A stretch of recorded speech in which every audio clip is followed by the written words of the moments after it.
धर्म स्नेही बंधुओं, हर माता पिता अपने बच्चों से प्यार करते हैं। ऐसे कोई माता पिता नहीं होंगे जो अपने बच्चों से प्यार नहीं करते।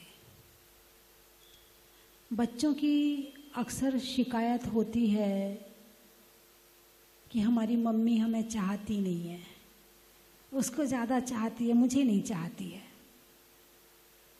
बचपन में अक्सर ये शिकायत हर बच्चा अपने माँ बाप से करता है, लेकिन जब वो स्वयं माता पिता बनता है तब पता चलता है कि प्रेम करता है कि नहीं करता है। अब प्रेम करने के तरीके अलग अलग हो सकते हैं। जिनके पास पैसा है तो वो अपने बच्चों से प्रेम व्यक्त वस्तुओं के माध्यम से करेंगे। बढ़िया मोबाइल दिलवा देंगे, जन्मदिन आएगा तो गाड़ी दिलवा देंगे, गिफ्ट दिलवा देंगे, साइकिल दिलवा देंगे, सोने की चेन दिलवा देंगे। बड़े बच्चे होंगे तो सोने की चेन दिलवा देंगे, है ना। और बड़ा आदमी होगा तो प्लेन दिलवा देगा, है ना। यानी प्रेम व्यक्त करने का वस्तु माध्यम है, वस्तु प्रेम नहीं है। लेकिन वस्तु दी है इसका मतलब तुम्हारे अंदर प्रेम है। और कई बार बिना प्रेम के भी वस्तु दी जा सकती है दिखाने के लिए, कई बार अपना अहंकार दर्शाने के लिए भी किया जा सकता है।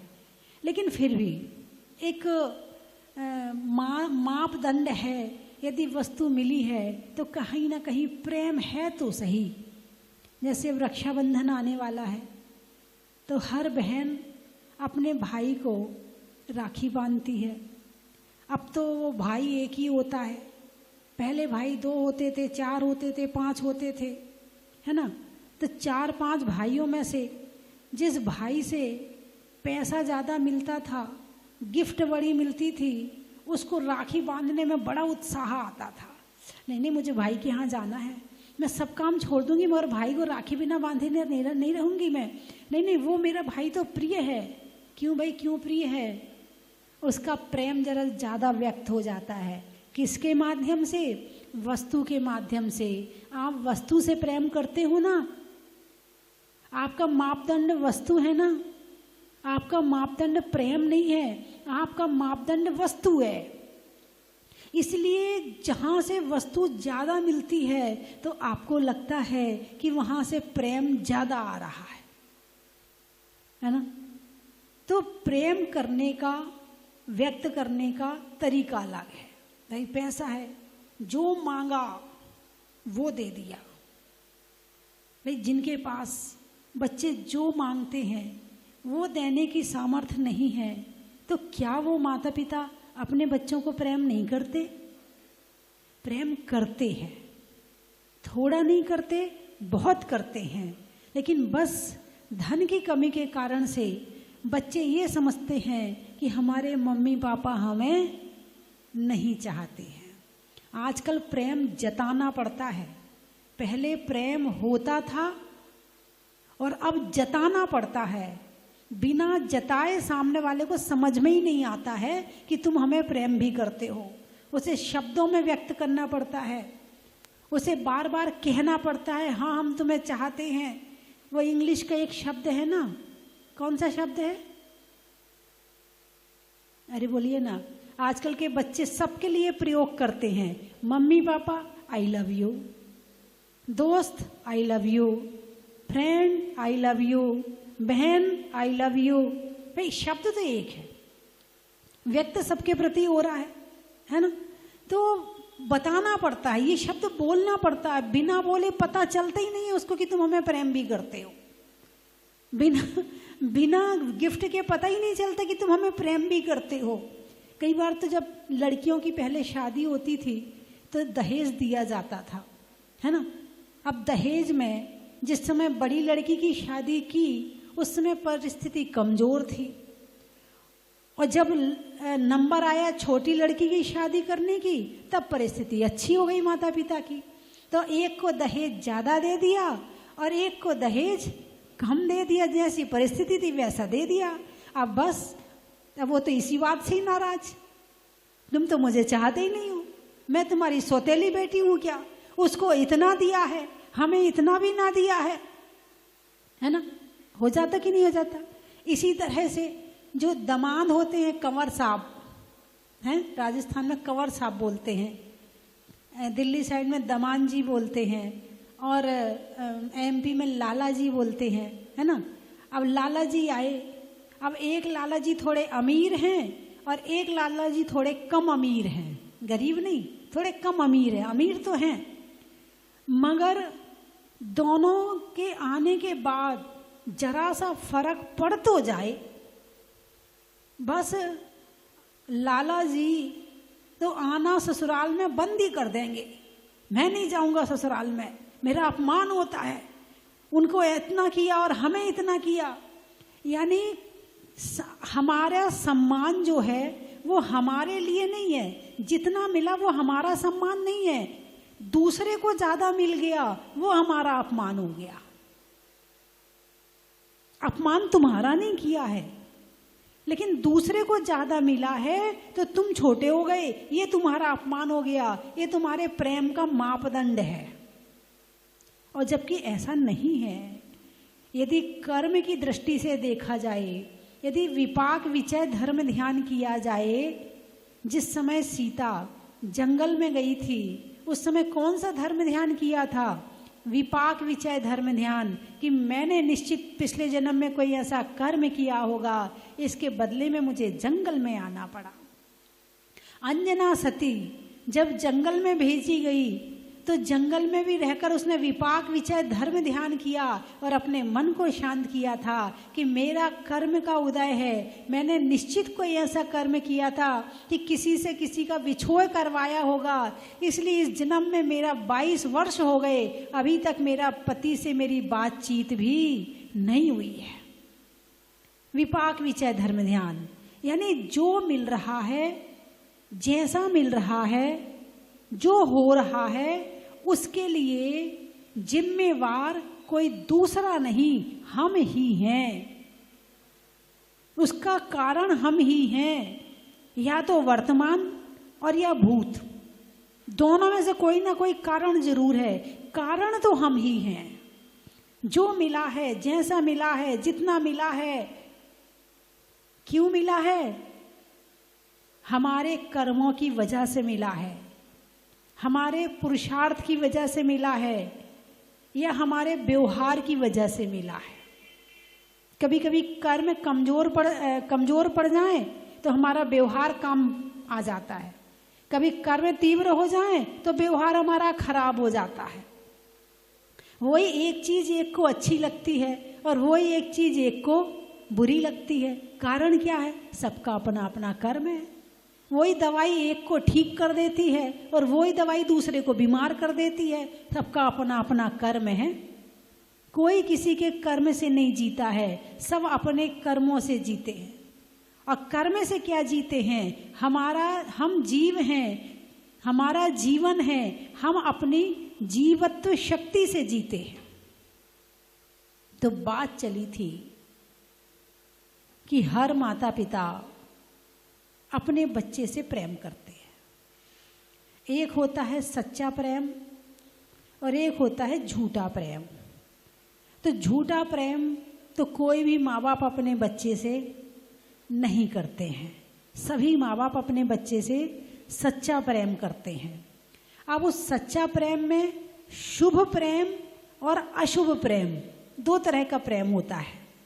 शुभ प्रेम होगा कि उस बच्चे को संस्कारित करोगे, उस बच्चे को धर्म में लगाओगे, लौकिक शिक्षा के साथ साथ धार्मिक शिक्षा दोगे, उसे खाने के साथ साथ त्याग सिखाओगे, उसे किताब पढ़ने के साथ साथ शास्त्र पढ़ना सिखाओगे, उसे दुनिया का नाम लेने के साथ साथ भगवान का नाम लेना भी सिखाओगे। ये शुभ प्रेम है। यानी कि ये संसार में रहना है तो ऐसा तो नहीं कर सकते कि हम स्कूल ना भेजें, ऐसा तो नहीं कर सकते कि हम अपने रिश्तेदारों से ना मिलाएं, ऐसा तो नहीं कर सकते उसे संसार की बातें ना सिखाएं। जरूरी है, संसार में रहना है तो जरूरी है, लेकिन उसके साथ साथ यदि आपने धार्मिक संस्कार नहीं दिए हैं तो समझना आप माता पिता नहीं, आप बच्चे के दुश्मन हैं।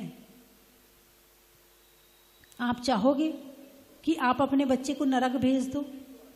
अरे बोलिए ना, नहीं चाहोगे। आप चाहोगे कि आपका बच्चा त्रियंच गति में चला जाए? नहीं चाहोगे। और धर्म नहीं करेगा तो कहाँ जाएगा? यदि धर्म नहीं करेगा तो कहाँ जाएगा? ये भी तो देखो, चाहते तो नहीं हो, कर तो वही रहे हो। खुद भी मोबाइल लेके बैठे हो और बच्चे को भी मोबाइल पकड़ा दिया, बेटा तू भी चला और मैं भी चला। जो समय संस्कार देने का था, जो समय कुछ सिखाने का था, उस समय मोबाइल उसको भी चलवाया, खुद भी चलाया, उसका जीवन भी खराब किया और अपना जीवन भी खराब किया। थोड़ा सा मोह छोड़ देते मोबाइल चलाने से तो उसका जीवन भी सुधर जाता और तुम्हारा जीवन भी सुधर जाता। उसे खेल खेल में धर्म सिखा देते, खेलते खेलते नमो अरिहंताड़म, खेलते खेलते नमो सिद्धाड़म।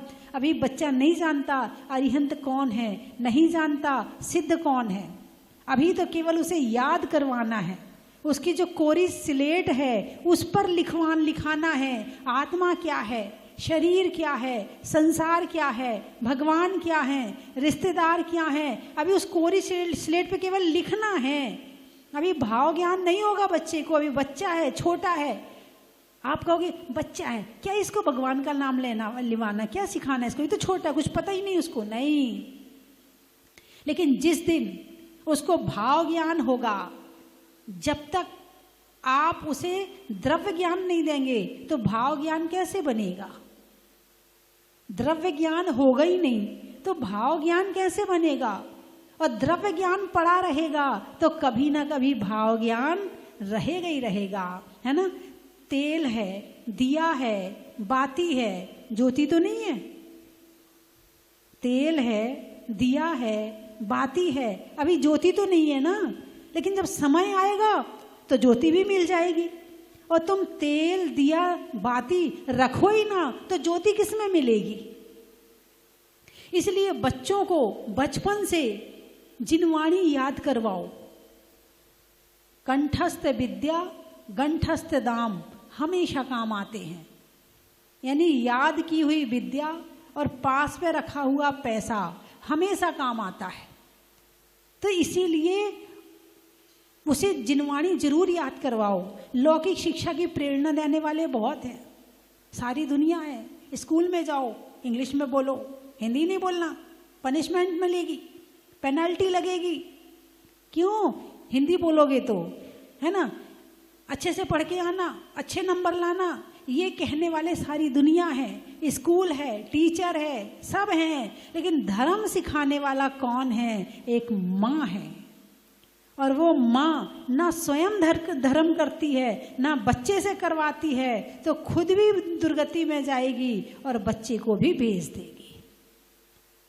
वर्तमान समय में एक समस्या आई है कि बच्चे जो हैं 12 साल तक, 13 साल तक तो धर्म खूब करते हैं, और जैसे ही वो 10th में 11th में पहुंचते हैं उनका धर्म छूट जाता है, उनका मन उड़ जाता है, उनका मन मंदिर जाने का नहीं करता है। तो यदि संस्कार रहे तो चलो वो चला भी जाएगा।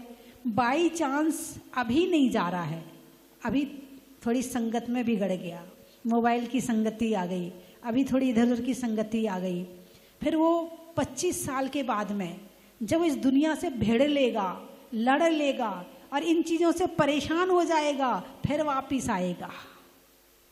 कहाँ वापिस आएगा? फिर धर्म में वापिस आएगा। लेकिन यदि धर्म के संस्कार होंगे ही नहीं तो कहाँ वापिस जाएगा? कुछ तो उसके पास में वापिस आने के लिए स्थान होना चाहिए, और स्थान ही नहीं होगा तो वापिस कहाँ आएगा? तो इसीलिए बचपन में बच्चों को धर्म के संस्कार जरूर देने चाहिए। राग अच्छा है, कि बुरा है? अरे बोलिए ना, बुरा है। अच्छा चलो, मैंने मान लिया, आपने कहा कि राग बुरा है, मैंने आपकी बात मान ली। क्या मेरे कहने से छोड़ दोगे?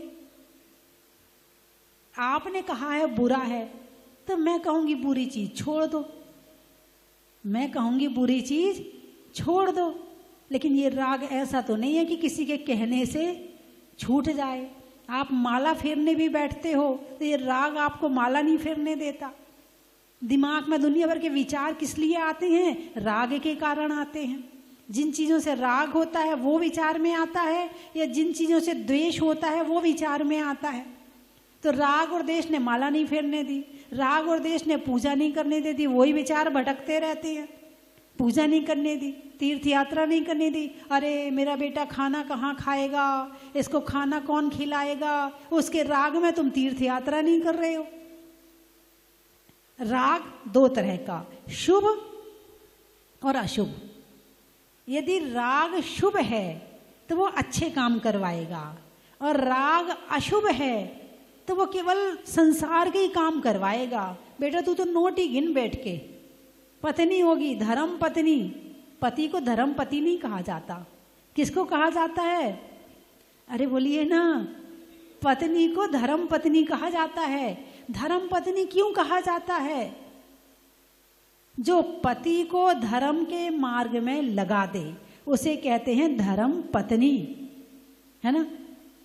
पति मंदिर नहीं जाता, अपने हिसाब से उसके विचारों को बनाती है और मंदिर लेके जाती है। प्रवचन नहीं सुनता, अपने हिसाब से उसे महिमा बताती है और प्रवचन में लेके जाती है। अपने हिसाब से विधान की महिमा बताती है, विधान में लेके आती है। मतलब अपने पति को धर्म के मार्ग पे किसी ना किसी तरह लगा देती है, और पति ना लगे तो चिंता भी करती है। जैसे धर्म पत्नी रानी चेलना है, राजा श्रेणिक ने बदले की भावना से यशोधर मुनिराज के ऊपर मरा हुआ सर्प डाल दिया, और 2 दिन बाद जाके बताया मैंने तो तेरे से बदला ले लिया। बोले क्या बदला ले लिया? मैंने तेरे साधु के ऊपर ना सर्प डाल के आ गया। अब रानी चेलना जोर जोर से धाड़ मार के रो रही है। राजा श्रेणिक समझाते, अरे काहे को पागल रो रही, वो कब के निकाल के भाग गए होंगे। बोले नहीं, यदि दिगंबर मुनि होंगे तो वो भागे नहीं होंगे, और भागे होंगे तो वो दिगंबर मुनि नहीं होंगे। इतना विश्वास। दूसरी बात बोले, यदि आपने दिगंबर मुनि के ऊपर सर्प डाल दिया है, मतलब आपने अपने नरक जाने का रास्ता खोल दिया है। राजा श्रेणिक को लेके जाती है, और वहां राजा श्रेणिक देखता है कि मुनिराज तो ध्यानस्थ वैसे ही बैठे हुए हैं। चींटियां चढ़ गई, चींटियां काट रही हैं, आसपास में थोड़ा मीठा डालते हैं, चींटियां उतारते हैं, सांप उतारते हैं, दोनों बैठकर नमोस्तु करते हैं। वो भी और धर्म वृद्धि रस्तु। राजा श्रेणिक को गिलानी होती है, आत्महत्या के भाव होते हैं कि मैंने ये क्या किया। यदि मैं अपना सर भी काट दूं तो भी मैं इनके प्रायश्चित रूप में काम नहीं कर सकता। मैंने इतनी बड़ी गलती करी, अपराध किया। और जो आत्महत्या के भाव हुए, बस उसी समय 7वें नरक का बंद हो जाता है। अब मुनिराज ने उन्हें टोका, बोले तुमने ये क्या किया, ऐसे भाव क्यों बना लिए तुमने, 7वें नरक का बंद कर लिया। और रानी चेलना अभी भी पीछे नहीं है। फिर अब वो मुनिराज के भक्त तो हो ही गए थे, अभी भी धर्म के मार्ग पे अब और आगे लगाती। भले 7वें नरक का बंद कर लिया, लेकिन इतनी प्रेरणा रानी चेलना की कि राजा श्रेणिक 7वें नरक से घट के और पहले नरक में आ गए। तीर्थंकर प्रकृति का बंद कर लिया। एक नारी की प्रेरणा से बड़े बड़े काम होते हैं। नारी की प्रेरणा सही हो तो बड़े बड़े काम होते, अच्छे काम होते हैं, और नारी की प्रेरणा गलत हो तो महाभारत जैसा युद्ध हो जाता है। बंधुओं, नारी अपने आप को छोटा ना समझे, अपनी एनर्जी को छोटी छोटी लड़ाई में व्यर्थ ना करे, अपनी शक्ति को, अपने विचारों को छोटे छोटे काम में ना लगाए। वो तो प्लानिंग करे कि मैं कौन सा अच्छा बड़ा काम कर सकती हूँ। अपने पति से छोटी छोटी बात पे झगड़ा ना करे। वर्तमान समय में धन की कमी नहीं है, खाने की कमी नहीं है, पहनने की कमी नहीं है, लेकिन फिर भी लड़ाई और झगड़ा सबके घर में है। बोलिए हाँ या ना? भाई कुत्ता है, बिल्ली है, बंदर हैं, इनके पास ना रहने को जगह है, ना खाने को जगह है, कुछ नहीं है, ये लड़ें तो फिर भी समझ में आता है। तुम्हारे पास में सब कुछ है, तुम फिर लड़ रहे हो तो बात समझ में नहीं आती है। तो जब तुम्हें सिर पे छाया मिल गई, अच्छा मकान मिल गया, अच्छी दुकान मिल गई, अच्छा परिवार मिल गया, अब तो शांति से रहो। एक नई बहू आई, बोले माता जी मैं ससुराल जा रही हूँ, लेकिन दिमाग बहुत खराब हो रहा है। मैंने कहा क्यों खराब हो रहा है?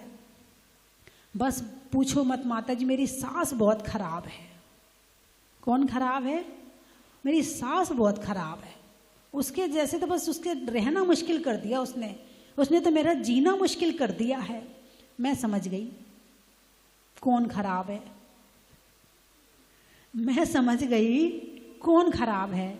मैंने कहा तुम रसोई में जो भोजन बनाती हो वो सास से पूछ के बनाती हो या अपने आप बना लेती हो?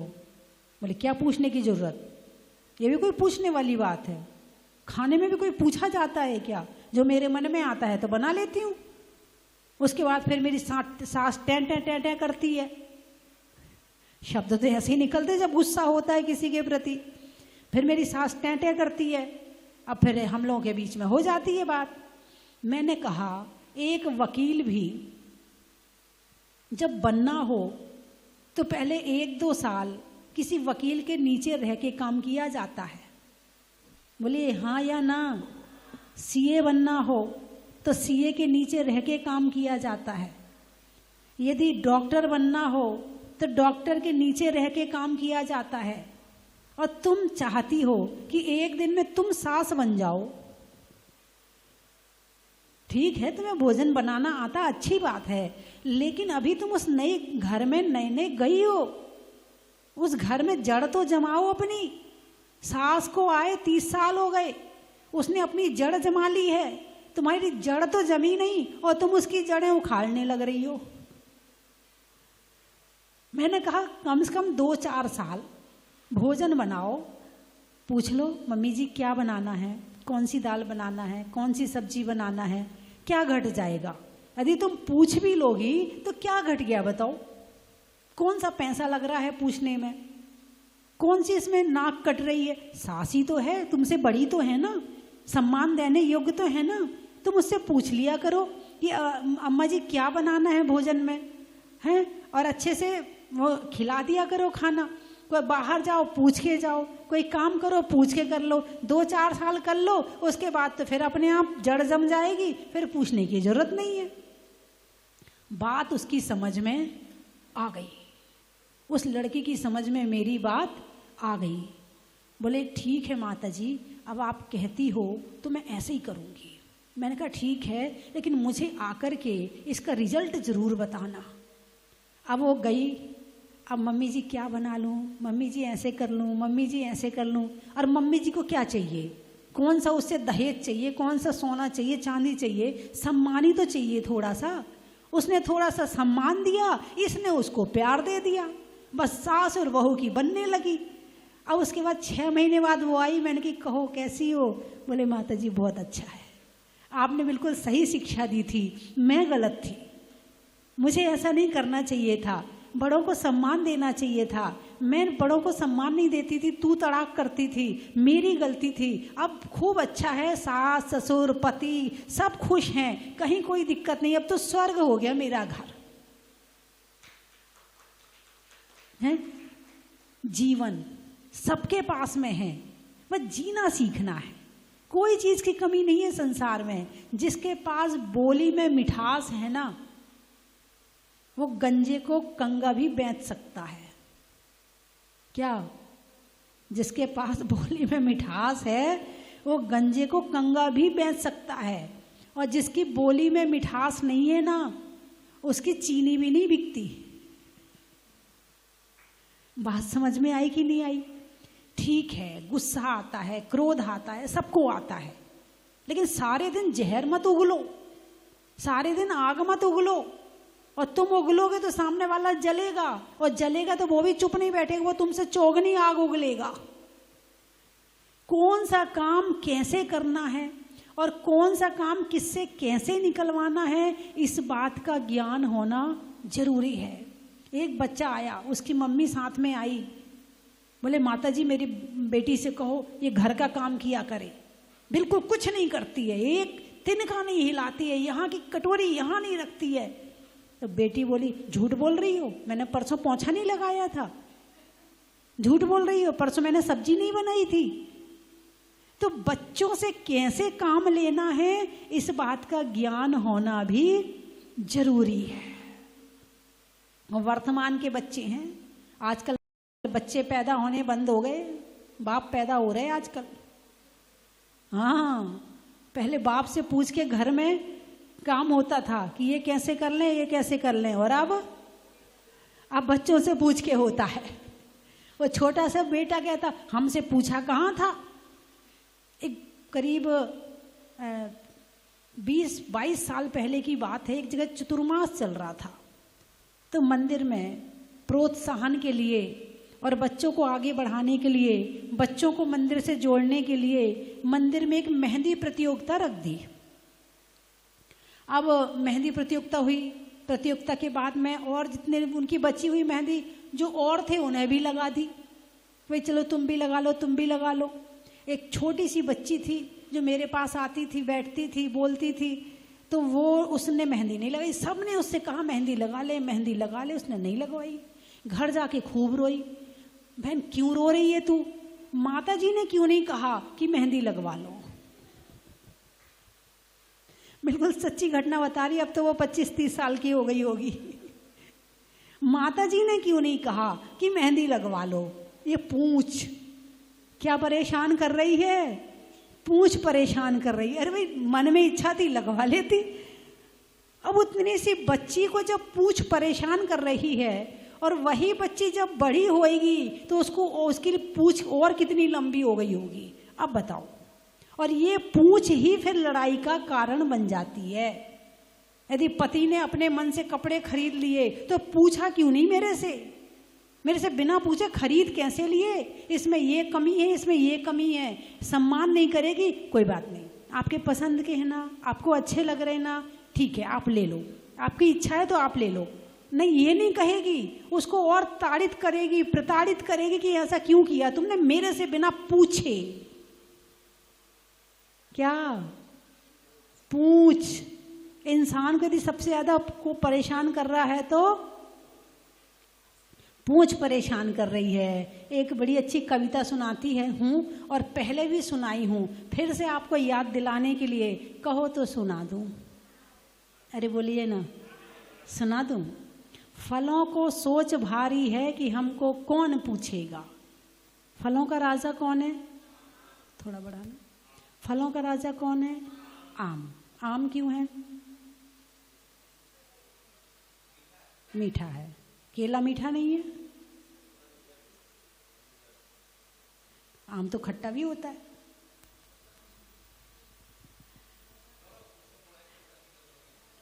आम में 24 तीर्थंकर हैं, आ से आदिनाथ और माँ से महावीर। आम खाते खाते 24 तीर्थंकर को याद कर लिया करो मन में, है। और राष्ट्रीय पक्षी कौन है? मोर ही क्यों है? जैन साधु मोर पंख की पीछी लेते हैं, है ना। राष्ट्रीय पशु कौन है? शेर। शेर क्यों? भगवान महावीर का चिन्ह है ना।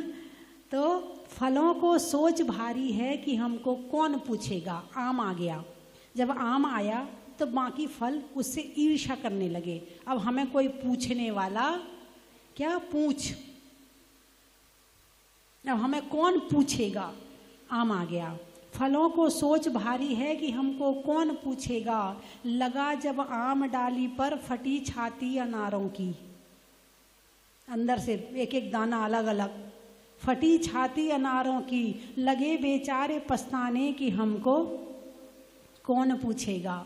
लगा जब डाल पर केला, सुनी जब आम की शोहरत, किया तब बंद बढ़ना भी कि हमको कौन पूछेगा। कि बढ़कर क्या करेंगे हम, यही अंगूर ने सोचा। कि बढ़कर क्या करेंगे हम, यही अंगूर ने सोचा। इसी से रह गया छोटा कि हमको कौन पूछेगा।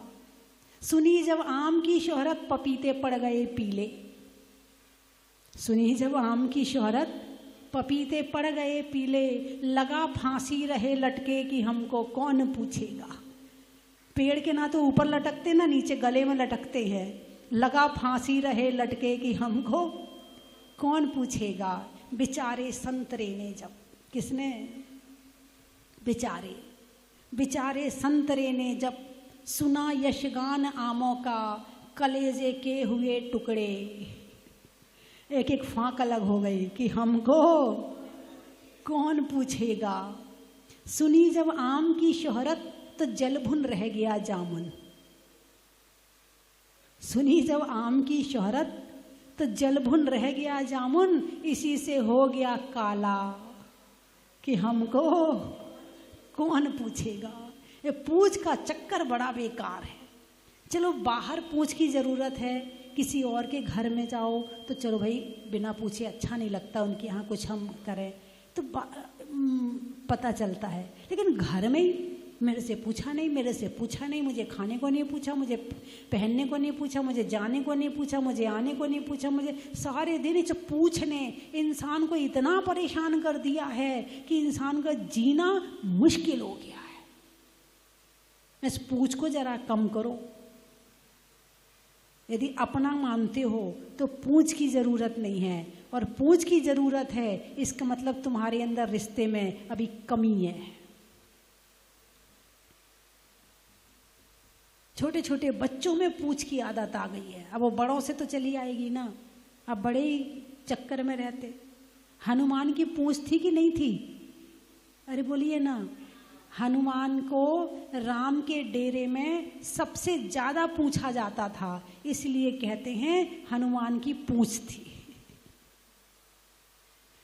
कामदेव हैं हनुमान, है ना।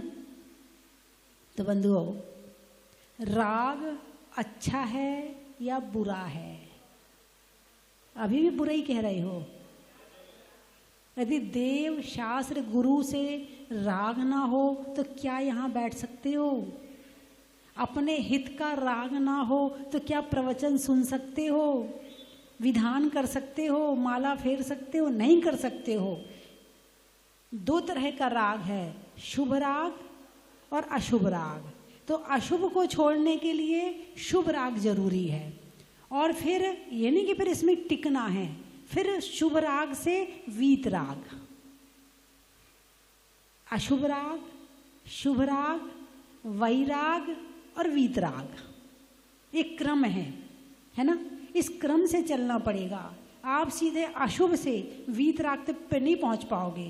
पहले अशुभ राग से शुभ में आओ, फिर समझो धर्म क्या है, कैसा है, फिर आएगा वैराग।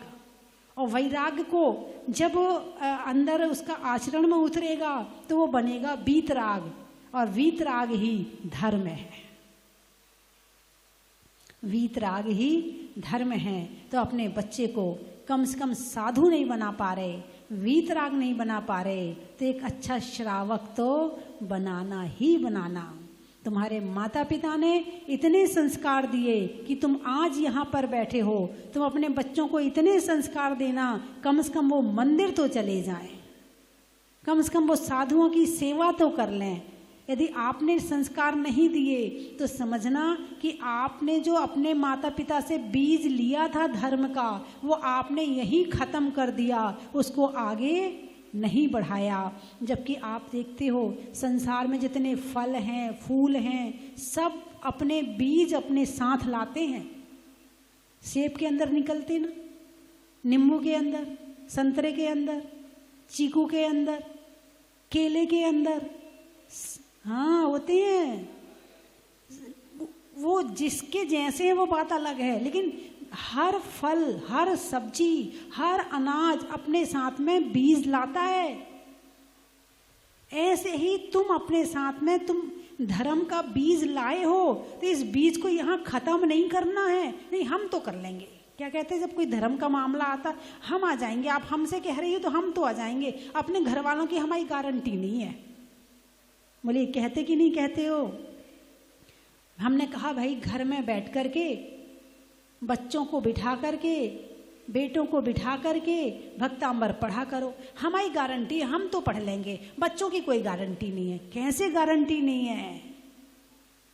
लेकिन कैसे सेट करना है ये आपको आना चाहिए। बच्चों पर इतना गुस्सा मत करो कि वो आपकी बात मानना छोड़ दें। उन्हें किस तरह सेट करना है, एक माँ को इस बात का ज्ञान होना जरूरी है। जैसे बच्चा लड्डू, 3 लड्डू खा लिए, अब चौथा मांग रहा है, तो माँ देगी क्या? नहीं देगी। क्या कहेगी? खत्म हो गए। क्या कहेगी? खत्म हो गए। ये नहीं कहेगी 3 खा तो लिए और कितना खाएगा, ऐसे नहीं कहेगी। समझदार माँ ऐसे नहीं कहेगी। ऐसे कहेगी तो वो नाराज हो जाएगा। समझदार माँ होगी, बेटे लड्डू खत्म हो गए हैं, अब तू लड्डू खाएगा और खाना है? हाँ ठीक है, अब मैं और बनाऊंगी ना तब तुझे लड्डू दूंगी, कल बनाऊंगी लड्डू, खत्म हो गए लड्डू। यदि समझदार माँ होगी तो भले ये झूठ है लेकिन इसमें अहित नहीं है, इसमें बच्चे का हित है। इतने झूठ का आपका त्याग नहीं है। तो समझदार माँ होगी तो वो अपने हिसाब से सेट करेगी, और ना समझदार होगी 2 थप्पड़ लगाएगी, खा तो लिए और कितना खाएगा। मेरी बात समझ रहे हो ना? यानी धर्म करने के लिए, संस्कार डालने के लिए, जीवन जीने के लिए कितनी समझदारी की जरूरत है। उतनी समझदारी यदि आपके अंदर है तो आपके घर में शांति है, और समझदारी यदि आपके अंदर नहीं है तो आपके घर में कलेश होगा ही होगा। कब बोलना, कितना बोलना, क्या बोलना, इस बात का ज्ञान होना जरूरी है। ये वाणी इसलिए नहीं मिली है कि लड़ाई करो, झगड़ा करो, क्रोध करो, निंदा करो, बुराई करो, चुगली करो, ईर्ष्या करो। ये वाणी इसलिए नहीं मिली है। इसलिए मिली है कि भजन गाओ, धर्म चर्चा करो, दूसरों के हित की बात कहो, सम्मान की भाषा बोलो। ये इसलिए मिली है। और इस जन्म में यदि ये काम नहीं किया तो अगले जन्म में वाणी मिलने वाली नहीं है। अगले जन्म में आपको वाणी चाहिए है तो अच्छा बोलो। अगले जन्म में हाथ चाहिए हैं तो अच्छे काम करो। अगले जन्म में आंखें चाहिए हैं तो अच्छा देखो। अगले जन्म में आपको ये शरीर चाहिए है, इस शरीर से तपस्या करो तो अगले जन्म में ये सब कुछ मिल जाएगा। क्योंकि जो बीज बोओगे, अरे बोलिए ना, वही तो मिलेगा, हैं? और यदि आपने बीज को भोगों में लगा दिया तो खा लिया। भोगों में लगाने का मतलब खा लिया, और धर्म में लगाने का मतलब बो दिया। तो क्या कर रहे हो आप? बो रहे हो या खा रहे हो? खा रहे हो, खा के खत्म कर रहे हो। मामला साफ है अगले जन्म का। फिर तो अपने जीवन को अच्छा बनाएं, श्रेष्ठ बनाएं, उत्तम बनाएं। धर्म के माध्यम से, बिना धर्म के जीवन श्रेष्ठ नहीं बन सकता है। तो धर्म का कार्य ही है जीवन को श्रेष्ठ बनाना। यदि आप धर्म करते हो मतलब अपने जीवन को श्रेष्ठ बनाते हो। किसी के कहने में मत आना, नहीं तो लोग अच्छा बड़ा पुजारी बना फिर रहा है, अरे बड़ी भक्तन बनी फिर रही है, कहने देना, एक बार कहेगा 2 बार कहेगा, कहते रहो। हमें तो जो सही लग रहा है हम वो कर रहे हैं। यदि आपको लगता हम सही हैं तो वो करना चाहिए। ठीक है, चलिए मैं 3 चीजें बोलूंगी, आपको कहना बड़ा ही महत्व है। स्वभाव में नर्म का, भोजन में गर्म का, जीवन में धर्म का, धरती पर आग का, शहरों में बाग का और भगवानों में वीतराग का। बड़ा ही महत्व है। जंगल में नाग का, पक्षियों में काग का और धर्म में त्याग का। बड़ा ही महत्व है। बच्चों के लिए पालने का, बच्चों के लालने का और अच्छे अच्छे बीज डालने का। बड़ा ही महत्व है। पानी में खौलने का, बनिया में तौलने का, आपके जोर से बोलने का। बड़ा ही महत्व है। शरीर में सर का, पक्षी में पर का और सिद्ध क्षेत्रों में सोना गिर का। गाने में सुर का, नृत्य में नूपुर का और आने में और आपके जाने में जहाजपुर का। बड़ा ही महत्व है। शरीर में कान का, रहने में मकान का, मंदिर जी में भगवान का। चलने में पात का, मित्रों में साथ का, तीर्थंकरों में मुनि सुब्रत नाथ का। सुनने में ईयर का, छोड़ने में बियर का और आने वालों में ग्वालियर का। और कहाँ से आए हैं? खिमलासा। नहीं करने में आशा का, मंदिर के दासा का और आने वालों में खिमलासा का। हिंडौन, अच्छा। लेने में मौन का, मंत्रों में ओम का और आने वालों में हिंडौन का। अच्छा। महीनों में मई का, रजाई में रुई का और आने वालों में मुंबई का। अम्मा जी भोपाल, झांसी। ज्योतिष में राशि का, राजा की दासी का और आने वालों में झांसी का। चेहरे पर नैना का, बोलने में बैना का और आने वालों में मुरैना का। बोलिए 24 भगवान। पीने में नीर का और 10 लक्षण पर लगने वाले शिविर का। बड़ा ही महत्व है। अनाज चने का, गर्मी में पने का और शिविर में बैठने का। बड़ा ही महत्व है। अच्छा। देवों में असुर का, रिश्तों में ससुर का और आने वालों में जयपुर का। बड़ा ही महत्व है। झुका स्वागत है श्रीमान आपका, स्वागत है श्रीमान आपका। पावन है सौभाग्य आपका, पावन है सौभाग्य आप